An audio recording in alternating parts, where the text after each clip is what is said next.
ఎంత మందు కొట్టినా దిగనంత కిక్కిచ్చాడు. ఆడు మామూలు నాకడు కాదు, కంట్రీ నంబర్ 1. సార్ మీకు విషయం చెప్పాలి సార్. ఏంటది? అదే అమ్మాయి అబ్బాయి గురించి. చెప్పు.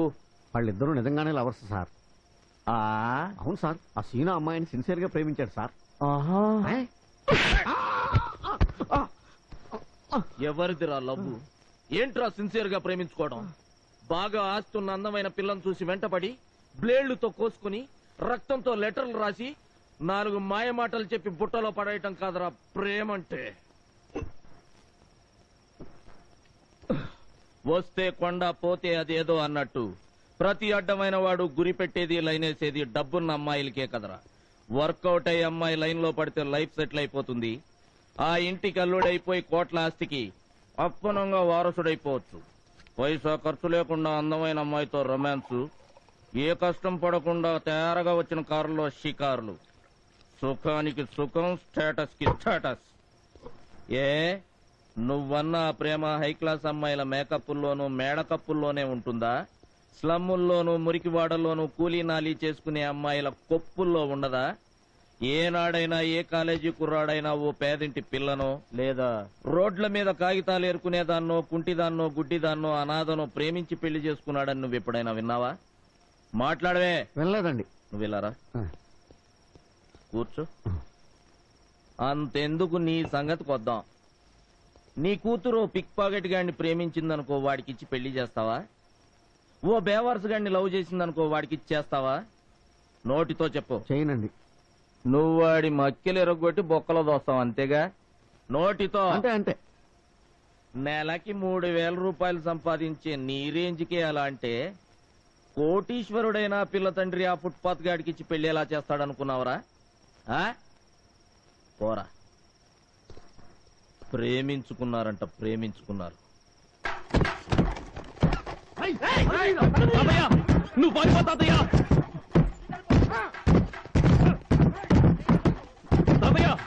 నువ్వు పారిపో, వీళ్ళ సంగతి నేను చూసుకుంటాను.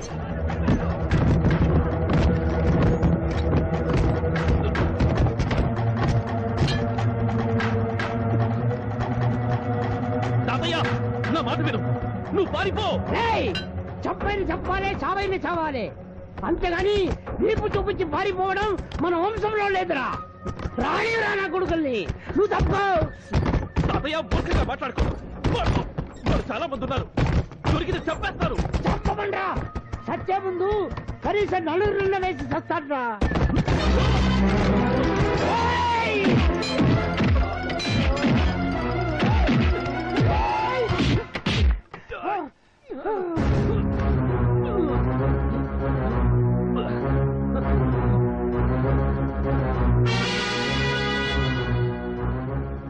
ఏరా, ఎండ కన్నెరక్కుండా పెంచిన నా బిడ్డని కన్నె కాదు అన్నీ అనుభవించాను అని పుట్టుమచ్చ లెక్కలు చెప్తావరా? జాతి తక్కువ నాయల. చెయ్యి కాలుతుందని నా కూతురికి హారతి కూడా నేనే పట్టేవాడిరా. అలాంటిది నా కూతురు తప్పుడుదంటూ దాని జీవితంలో నిప్పులు పోస్తావరా? మోసాలి నా.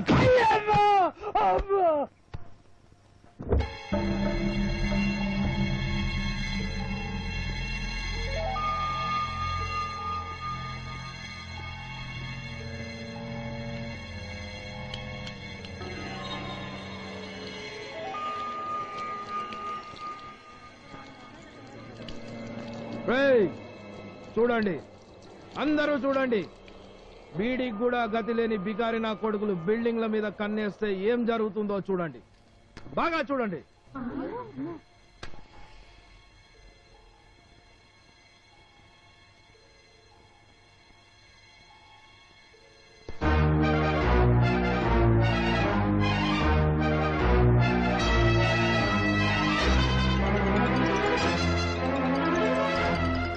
ఎందుకు సార్ ఆపారు? నా పరువు తగలెట్టిన ఈ నాయలు బురద కావాల్సిందే. మీరు తప్పుకోండి. ఏంటండి మీరు మాట్లాడేది? మీకేమైనా పిచ్చెక్కిందా? అవును, పిచ్చే ఎక్కింది. వీళ్ళిద్దరిని సజీవ దహనం చేస్తే గానీ నా పిచ్చి తగ్గదు. వీళ్లను సజీవ దహనం చేసి మీరు సజీవ సమాధి అవ్వాలనుకుంటున్నారా? వీళ్లను చంపితే మీరు జీవితాంతం జైల్లో సమాధి అవుతారు. అయినా పర్వాలేదు, నా పరువు నా కుటుంబ గౌరవం నాశనం చేసిన వీళ్ళ బూడిద కల్లారా చూడాల్సిందే. వేల మంది ముందు వీడు నా కూతుర్ని బేవర్స్ అన్నాడు. నా కూతురి ఒంటి మీద వాడి పళ్ళగాట్లు గోరు గిచ్చుళ్ళు ఉన్నాయన్నాడు సార్ వీడు. ఆగండి. ఇంకా నా కూతురు పెళ్లి ఎలా అవుతుందండి? చంపితే అవుతుందా? వీళ్ళని చంపితే మీ కూతురు పెళ్ళైపోతుందా? చెప్పండి. వదిలేస్తే అవుతుందా? క్షమించేస్తే అవుతుందా? ఏం చేస్తే దాని పెళ్లి అవుతుందండి? ఎవడి కాలు పట్టుకుంటే దాన్ని కట్టుకుంటాడు. ఇంత జరిగాక ఇక దాన్ని ఎవడు పెళ్లి చేసుకుంటాడు? నేను చేసుకుంటాను. అవునండి, మీకు అభ్యంతరం లేకపోతే మీ అమ్మాయిని నేను పెళ్లి చేసుకుంటాను. నేనేదో మీ అసహాయతను అడ్డం పెట్టుకుని ఈ అవకాశాన్ని వాడుకోవటానికి అంటున్న మాటలు కావి, మనస్ఫూర్తిగా అంటున్నాను. మాకు తెలుసు బాబు, కానీ మా అమ్మాయి గతం గురించి అంతా తెలుసు. తెలిసే చేసుకోవాలనే నిర్ణయానికి వచ్చాను. శీలం అనేది శరీరానికి సంబంధించింది అనుకునేవాణ్ణి కాను నేను. అది మనసులో ఉంటుందని నమ్మేవాణ్ణి. నాకు గతంలో పెళ్ళయింది, కానీ తను చనిపోయింది. అంటే నేను శీలం పోయిన వాణ్ణే కదా. నాకు లేని శీలం నా భార్యలో ఉండాలనుకోవడం, మందు తాగుతూ మద్య నిషేధం కావాలని వాగినట్టుంటుంది. పెళ్లికి ముందు మీ అమ్మాయి ఏంటనే దానికంటే పెళ్ళయిన తర్వాత నా భార్యగా నన్ను అర్థం చేసుకుని సర్దుకుపోవడం నాకు ముఖ్యం. బాబు, నేను వింటుంది అబద్ధమో నిజమో, చూస్తుంది కలో మాయో, నేను ఎలా రియాక్ట్ అవ్వాలో కూడా తెలియడం లేదు. ఆ దేవుడే స్వయంగా వచ్చి నీకు వరం ఇస్తాను అంటే ఆనందంతో గొంతు పెగలడం లేదు. థ్యాంక్ యూ బాబు. ఒక్కసారి మధు అభిప్రాయం కూడా తెలుసుకుంటే. మా అమ్మాయికి ఇష్టమే బాబు. మీరే మరోసారి ఆలోచించి నిర్ణయించుకుంటే. మీ అమ్మాయిని చేసుకోవటం నా అదృష్టంగా భావిస్తున్నాను. చాలా చాలు బాబు, ఈ ఒక్క మాట చాలు. ఈ సిటీ మొత్తం ఆశ్చర్యపోయేలా మీ పెళ్లి ఘనంగా గర్వంగా నేను చేయిస్తాను. వద్దండి, ఇప్పటికే ఓసారి పెళ్ళాగిపోయి మధు అందరిలోనూ అల్లరిపాలైంది. మళ్ళీ ఆ పొరపాటు జరగటానికి వీల్లేదు. అందుకే మన అనుకునే నలుగురు మధ్య సింపుల్ గా రిజిస్టర్ మ్యారేజ్ చేసుకుంటాను. అదేంటి బాబు? అవునండి, అలాగే చేద్దాం. అవునన్నయ్య, అదే బెటర్. సరే బాబు, మీ ఇష్టం వచ్చినట్టే చేద్దాం.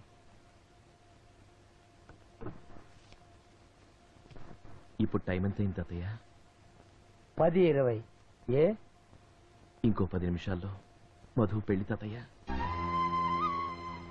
భర్త బతికుండగానే భార్యకి పెళ్ళవడం నువ్వెక్కడైనా చూసావా? కానీ నా భార్యకి అవుతాం తాతయ్య. బాబు, నేను దురదృష్ట జాతకుండి తాతయ్య. పుట్టగానే నా తల్లిదండ్రులని పోగొట్టుకున్నాను. ఇప్పుడు నా భార్య కూడా నాకు దూరం అవుతోంది. తాతయ్య, నాకు మాటిస్తావా? కనీసం నువ్వైనా నన్ను విడిచిపెట్టకుండా ఎప్పటికీ నాతోనే ఉంటానని. ఉంటానురా. ఆ చావే రెండు వెతుక్కుంటూ వచ్చిన దాన్ని చంపైనా సరే నీతోనే ఉంటానురా. చివరి వరకు నీతోనే ఉంటానురా. మీ పేరు? Balaram. Pasupuleti Balaram, circle inspector of police. Yeah. నీ పేరమ్మా? నిన్నేనమ్మా? చెప్పమ్మా. మధులత. ఇంటి పేరు? పర్వతనేని. ఇక్కడ సంతకం పెట్టమ్మా.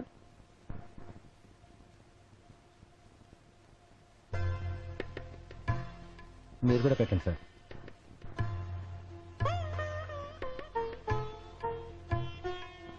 సాక్షి సంతకం మీరు పెట్టండి. ఇక్కడ అబ్బాయి తరఫున మీరు పెట్టండి. ఏంటో పోలీసుడు పెళ్లికి కూడా సాక్ష్యం. Thank you.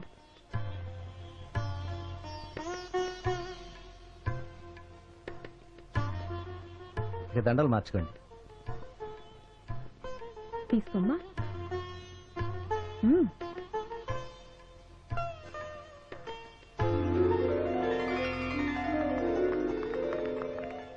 ఇప్పటి నుంచి మీరిద్దరూ చట్టబద్ధంగా భార్యాభర్తలు. Thank you sir. వెళ్ళొస్తాం sir. Thank you sir. Registrar గారిని డ్రాప్ చేస్తాం మనం. అలాగనే. బాబు, అయ్యో ఏంటి సార్ ఇది? ఏం బాగాలేదు. ఇది ఆనందంగా మీ కూతురు నా చెయ్యి పట్టుకోవాల్సిన సమయం. మీరు నా కాళ్ళు పట్టుకోవటం తప్పు. లేదు బాబు, సాంప్రదాయబద్ధంగా మీ కాళ్ళు కడిగి కన్యాదానం చేయలేకపోయినా కనీసం మీ పాదాలని తాకైనా నా రుణం తీర్చుకునే బాబు. ఓకే ఓకే, ఇప్పుడు మీ బాధంతా నా రుణం తీర్చడం గురించేగా? అవును బాబు. అయితే ఓ పని చేయండి. చెప్పు బాబు. నా ప్రాణాలు ఇమ్మన్నా ఆనందంగా ఇస్తాను. నా ఆస్తి మొత్తం రాసిమ్మంటావా? అవేం కాదండి. మరి వెంటనే మీరు ఆ గెడ్డం తీసేయండి. Excuse me sir, if you don't mind. అదేం కోరిక సార్? ఆయన గెడ్డం మీకేమడ్డం? ఆయన గడ్డం మా గడ్డం కాదండి. మరి రేపు మాకు పుట్టబోయే బిడ్డ నిద్రపోతుంటే ఈ తాతగారు వచ్చి ముద్దాడాడనుకో, ఆ గడ్డం గుచ్చుకొని ఏడుస్తాడు కదా, అందుకు.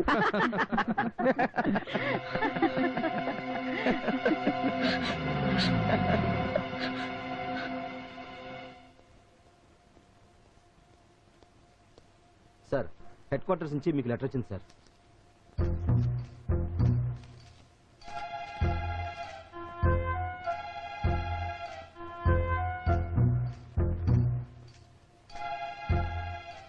ఏమైంది అల్లుడు గారు?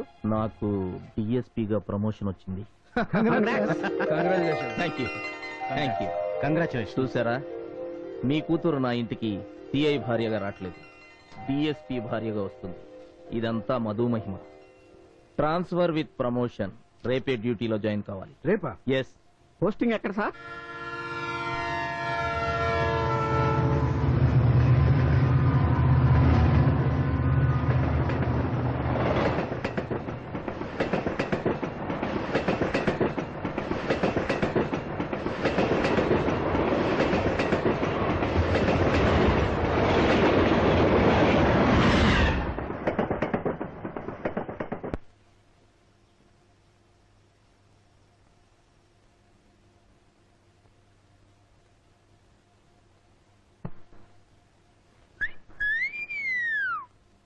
హలో. ఏంటి సిగ్గుపడుతున్నావా? చూసావా మన పెళ్లి ఎంత యాక్సిడెంటల్ గా జరిగిపోయిందో? మన మ్యారేజ్ అవ్వడం, ప్రమోషన్ ఆర్డర్ రావడం, మనం వెంటనే బయలుదేరి ఇక్కడికి రావడం అంతా గమ్మత్తుగా జరిగిపోయింది కదూ. అసలు నాకు ట్రాన్స్ఫర్ అయ్యి ఊరు వచ్చినట్లేదు, హనీమూన్ కోసం వచ్చినట్టుంది. అరే అరే అరే, ఏంటా ఎక్స్ప్రెషన్? షాక్ కొట్టిందా? మగాడి టచింగ్ ఫస్ట్ టైం అయినట్టు, అసలు మగ స్మెల్లే తగలనట్టు, ఫ్రెష్ సరుకులాగా. ఆ ఎక్స్ప్రెషన్ ఏంటి? అరే నీ తస్సదియా, శవాన్ని చూడగానే సూసైడా మర్డరా అని క్షణాల్లో తేల్చి చెప్పే నా ముందే ఫ్రెష్ అన్న ఇంప్రెషన్ కొట్టేయాలని ట్రై చేస్తున్నావా? తప్పమ్మా, అంతొద్దమ్మా. ఆడది రోడ్డు మీద కనబడితే మగాడు దాని బాడీ మొత్తం ఎక్స్రే చేసి ఆబగా చూస్తాడే, అలాంటిది నువ్వు వాడికి బెడ్ మీద హెడ్ నుంచి బొడ్డు దాకా టోటల్ బాడీ హ్యాండ్ వర్క్ చేసేసావు కదే. పెదాల నుంచి పాదాల దాకా ఎంజాయ్ యువర్ సెల్ఫ్ అని అప్పనంగా అప్పజెప్పేస్తే అసలే వయసులో ఉన్నాడు, ఆడు వదిలిపెడతాడా? అబ్బో, మోఖం నుంచి మోకాల దాకా రోడ్డు రోలర్ దున్నినట్టు దున్నేసి ఉంటాడు కదూ. అసలే అరవిరిసిన అందగత్తివి, బాడీ మొత్తం వెన్నపోస్తం మర్దించి మరీ పెంచుంటావు. ఎవడు మాత్రం వదిలిపెడతాడులే. అయినా సంగతులన్నీ మనకెందుకు గాని, ఇవాళ మన ఫస్ట్ నైట్. ఓ సారీ సారీ సారీ, మన ఇద్దరికి కలిపి ఫస్ట్ నైట్. ఇప్పటికే చాలా టైం వేస్ట్ అయిపోయింది గాని దా పడుకో. నువ్వు కాసేపు కళ్ళు మూసుకొని ఆడిని ఊహించుకో, ఈలోగా నా పని నేను కానిస్తా. అడ్జస్ట్ అవ్వాలి మరి. దా దాదా, రమ్మంటే అలా చూస్తావేంటే? నా సీల్డ్ ప్యాకింగ్ సెకండ్ హ్యాండ్ వైఫా? అవునరా, అవును, నేను సెకండ్ హ్యాండ్. నా మొగుడికి హెడ్ బొడ్డు చూపించడం మాత్రమే కాదు, కలిసి పడుకుని బ్లడ్ బ్లడ్ కూడా కలుపుకున్నావురా. మెడ తోడ అని లేకుండా, రాత్రి పగలు చూడకుండా, ఎక్కడ పడితే ఎక్కడ, ఎప్పుడు పడితే అప్పుడు తొక్కట్టు పడ్డావురా. రారా రా, నా మొగుడితో ఎగిరిపడ్డ ఈ శరీరంతో చెత్త కుండీలో దొరికిన ఎంగిల విస్తరి కోసం ఆరాడపడే కుక్కలా వచ్చి పొర్లురా పొర్లు. ఆడది ఇష్టపడి మనసుని శరీరాన్ని ఒక్కడికే ఇస్తుంది, అది నేను తీరుకి ఎప్పుడో ఇచ్చేశాను. అతనే నా భర్త, నా సర్వస్వం. నేను చచ్చిన అతని భార్యగానే చూస్తాను. అయినా నన్ను తిట్టే హక్కు నీకెవరా ఇచ్చింది? నాకు పెళ్ళైందని తెలిసి కూడా మమ్మల్ని విడదీసి నా వెనకాలన్న ప్రాపర్టీ కోసం పెద్ద వీరతలుగా పంతుల్లాగా బిల్డప్ ఇచ్చి నన్ను పెళ్లి చేసుకుంది నువ్వురా, నువ్వురా లోపలివి. రే, నా చేత నువ్వెన్ని చిందులే ఇచ్చినా నా పరాయి మీద పడ్డానని సరిపెట్టుకుంటాను రా. నీలాంటి బ్రోకర్ గాడితో లోపర్ గాడితో బతకడానికి డిసైడ్ అయినప్పుడే నేను బండరాయిగా మారిపోయాను రా. రారా రా, వచ్చి తమతో సంతానం చెయ్యి. రారా.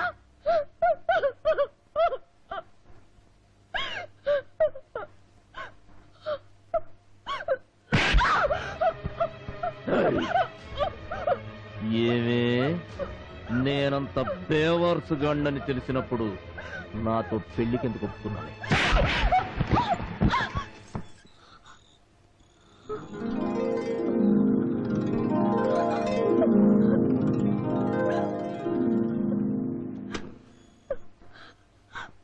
ఏంటలా చూస్తున్నావు? అరిచి ఘీ పెట్టావుగా, వాడే నా మొగుడు, వాడే నా మనసులో ఉంది, వాడే నా సర్వస్వం అని. అందుకే వాడికే అప్పచెప్పా. నన్ను బ్రోకర్ అన్నారుగా నువ్వు అతని తాతగారు, అందుకే బ్రోకర్ పని చేసి మీ ఇద్దరిని కలిపా. నా బ్రోకర్ కమిషన్ నాకు ఇచ్చేస్తే నా దారి నేను చూసుకుంటా. బ్రోకర్లు డీల్ కుదర్చడానికే గాని చెడగొట్టడానికి కాదని ఇప్పటికైనా అర్థమైందా తాతగారు? పిచ్చిదానా, నిన్ను చేసుకుంది నీతో కాపురం చేసి మొగుడుగా సెటిల్ అవుదామనో, మీ నాన్న ఆస్తి కొట్టేద్దామనో కాదు, మిమ్మల్ని కలపాలని. మీ ప్రేమ గురించి నాకు తెలుసమ్మా, కానీ రేంజ్ డిఫరెన్సులు ఉన్న ప్రేమలు మీ నాన్న లాంటి పెద్ద మనుషులు అడ్డుపడితే రోజుల్లో మాసిపోతాయని, గంటల్లో సమసిపోతాయని తెలిసిన వాడిని కాబట్టే మిమ్మల్ని విడగొట్టడానికి ప్రయత్నించాను. మహా అయితే మాసిన గడ్డం తీసేదాకా మనసులో ఉంచుకుంటావు, మాక్సిమం ఓ బ్రాందీ బాటిల్ తాగి మర్చిపోతావు, కొన్నాళ్ల పాటు దేవదాసై మారిపోతావని ఎక్స్పెక్ట్ చేశా. తను కూడా పాత గాయాన్ని మర్చిపోయినట్టు వదిలేస్తుందనుకున్నాను. కానీ ఇద్దరే ప్రేమను గెలుచుకోవడం కోసం ప్రాణాలివ్వడానికి కూడా వెనకాడరని చాలా లేటుగా తెలుసుకున్నాను. ఇంకా సాగదీస్తే మీ నాన్న మీ ఇద్దరిని బతకనివ్వడానికి డిసైడ్ అయ్యే ఈ నాటకం ఆడాను. అంతేగాని మాంసం తిన్నట్టు మీ ప్రేమను తినేసే మృగాన్ని కాదమ్మా. నువ్వన్నావు కదమ్మా నేను ఒక నాపరాయినని. ఈ నాపరాయి కూడా గుండెకాయ ఉందమ్మా. ఈ మోటు మనిషికి కూడా మనసు సంగతి తెలుసు. మీ అంత గొప్ప ప్రేమ కాకపోయినా నాకు ప్రేమ అంటే తెలుసు.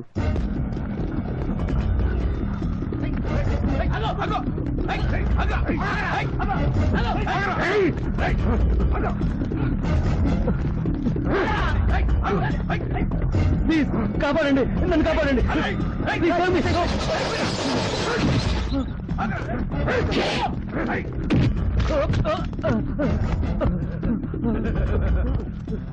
నన్నేం చేయదు, నీకు దండం పెడతా, నన్ను వదిలే, నన్నేం చేయదు. నిన్నేం చెయ్యను రా, ఈ లోకం నుంచే నీకు విముక్తి కలిగిస్తా, చంపేస్తా. వద్దు, నీ కాళ్ళు పట్టుకుంటా, నన్ను చంపొద్దు, వద్దు ప్లీజ్, వద్దు నన్ను చంపొద్దు, వద్దు ప్లీజ్, వద్దు. నీకు ఎంత ధైర్యం ఉంటే నా మీదే కేసు పెడతావురా? వద్దు నన్ను చంపొద్దు, వద్దు నన్ను చంపొద్దు.